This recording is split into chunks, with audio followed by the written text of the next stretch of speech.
Richardson. Thank you, Madam Deputy Speaker. It's a pleasure to follow the Honourable Member from Croydon Central and many excellent speeches and what has been a pretty good-natured debate so far today. And I congratulate the Honourable Member from Erith and Thamesmead for securing this debate along with her colleagues. It's wonderful that time has been given in the main chamber to debate Black History Month. It's an opportunity to celebrate the contribution of Black people to our history and our particular focus this year on public services.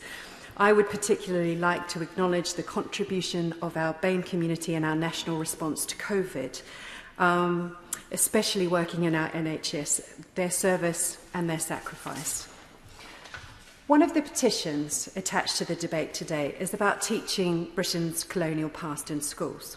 The Honourable Member for Brent Central and others have called for our history to be decolonised. I recognise our difficult colonial past, but there are positives too.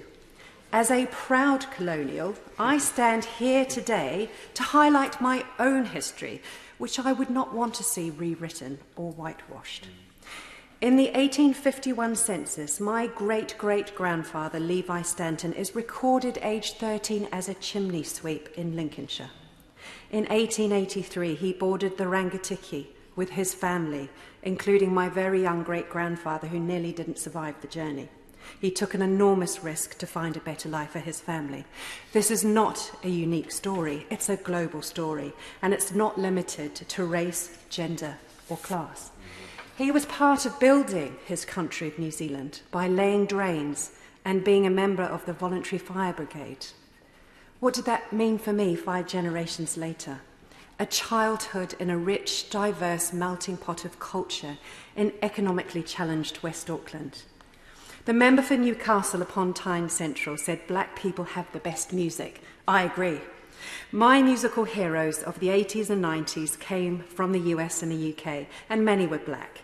I spent hours in my bedroom as a teenager trying to sound like Whitney Houston or Sade, singing along to Stevie Wonder and Boys to Men. Madam Deputy Speaker, I'm afraid I'm probably showing my age. No, not at all. The moment I really felt like I had made it and felt most included as a teenager, was when my Maori and Pacific Island friends let me sing with them.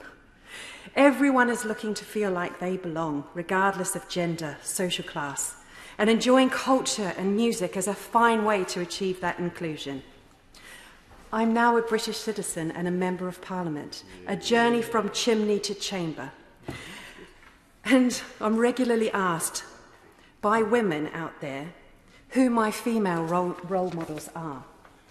Without fail, I always mention Rosa Parks. And I'm pleased that children in Key Stage 1 have the opportunity to learn about her. History tells us the impact of her actions on the civil rights movement. I see a woman who in a moment exercised great courage and strength of will against a gross injustice. She was a hero. Today, let us remember our Black heroes of history, our current heroes, including honourable and right honourable members in this place, and let us work together to create equality of opportunity for us all as we continue to build our nation of tolerance and respect for those to come. Yeah.